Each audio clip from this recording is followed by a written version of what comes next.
तनाव क्या है, क्यों है?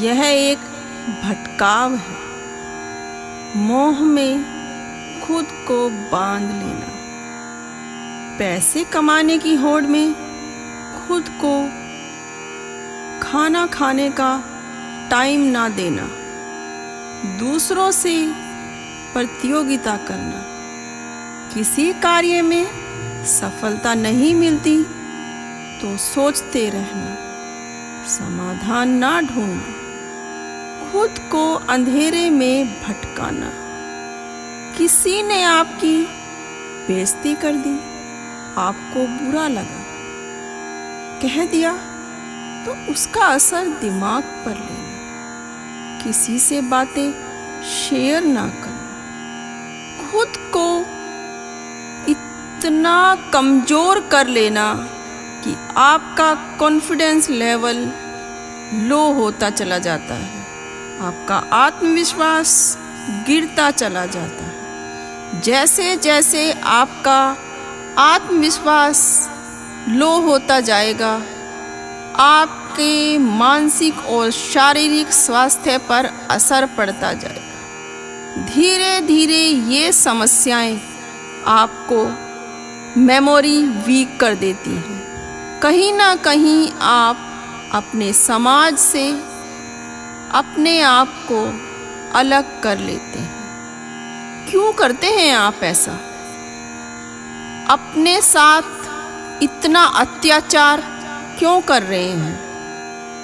कभी तो अपने आप को इन भावनाओं के तूफान से निकाल कर देखिए,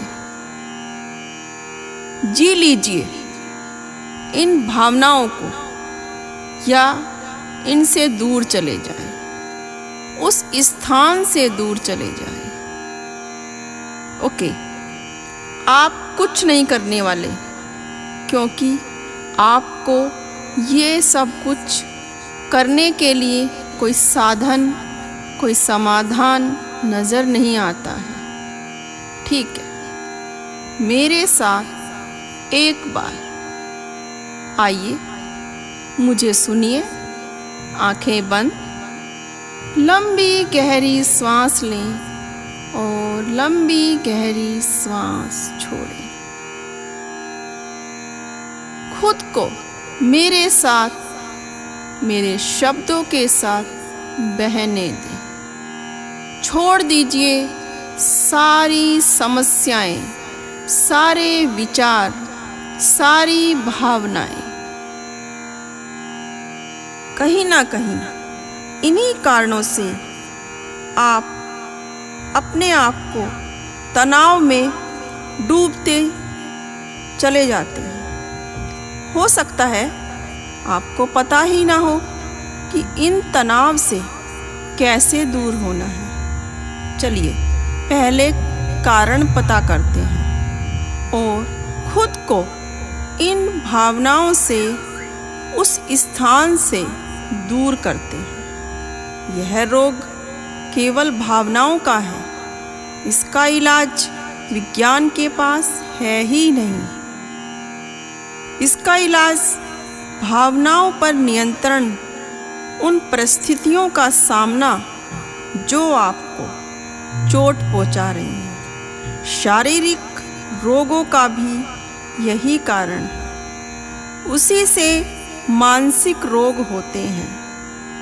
high blood pressure, heart attack, kidney failure, ये सब हमारे क्रोध, लोभ, माया, अहंकार आदि भावनाओं के विचारों से अपने आप को लड़ाई करते रहना, इन्हीं से होते हैं। भावनाओं के विकारों से शारीरिक विकृति उत्पन्न होती है। इसका कारण आप हैं। खुद को भावनाओं को काबू में करिए। भावनाएं क्रोध में, लोभ आदि। क्रोध में आप अपने आप को भूल जाते हैं, कुछ ऐसा करते हैं जो नहीं करना चाहिए। कुछ नहीं होगा क्रोध करने से। आइए अपने आप को उन भावनाओं से दूर लेकर चलते हैं। आंखें बंद कीजिए, कमर गर्दन सीधी, उंगलियों को आपस में फंसाएं और बैठ जाएं एक बंद कमरे में कुछ देर के लिए। शांत, मौन। झांकिए अपने अंदर, बंद आंखों से झांकते रहिए। हमारे विकार दूर हो जाएंगे, आनंद की प्राप्ति होगी। इसलिए आज के बाद कभी भी तनाव में हो तो अपनी आंखें बंद करें, अपने आप को प्रभु के हवाले कर दें। लंबी गहरी सांस लें और लंबी गहरी सांस छोड़ें। मौन हो जाएं, शांत। देखिएगा धीरे धीरे भावनाएं कहीं कमजोर होती चली जाएंगी। आप अपने आप को बहुत हल्का महसूस करेंगे। क्यों? क्योंकि आपने अपनी भावनाओं से नियंत्रण करना सीख लिया है। जैसे जैसे प्रभु के पास जाएंगे वैसे वैसे भावनाएं दूर होती चली जाएंगी। वह भटकाव खत्म होता चला जाएगा। सोच लीजिए क्या करना है आपको। बीमार होना है। सारी बीमारियों का कारण वह तनाव है जो आप जबरदस्ती अपने आप से, अपने शरीर से करते जा रहे हैं। तो छोड़ दीजिए इन भावों के तूफान को। एक लंबी गहरी सांस लीजिए और एक लंबी गहरी सांस छोड़िए। And start Om chanting.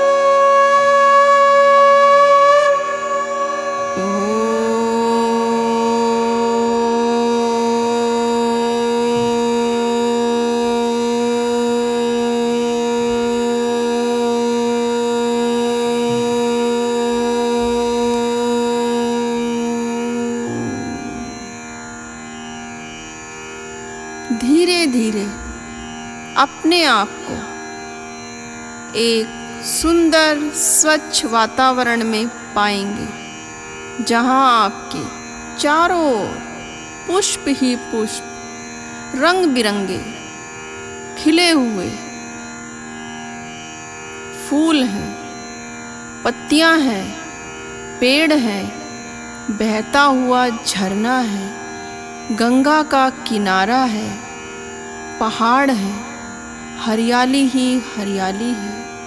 खो जाइए उस वातावरण में। डुबो दीजिए अपने आप को उस आनंद की प्राप्ति में जो आप कहीं ना कहीं खोते जा रहे हैं। बहता हुआ झरना, बहती हुई नदी, कलकल करती आवाज, सुंदर खिले हुए फूल, रुई के समान बादल,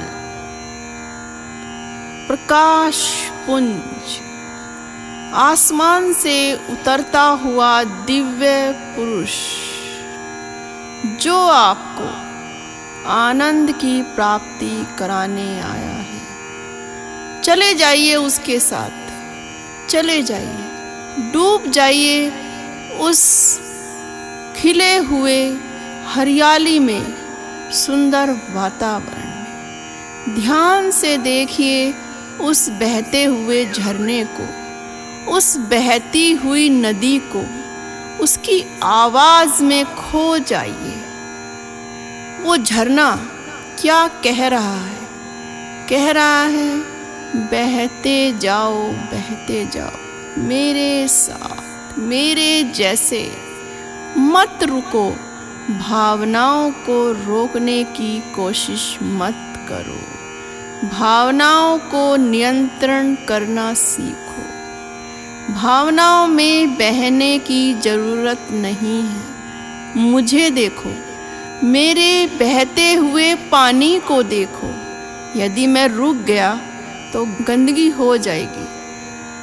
कहीं ना कहीं बहना जरूरी है, नहीं तो हम अपने आप से लड़ाई नहीं कर पाएंगे। अपने आप को उस वातावरण में खोने दीजिए।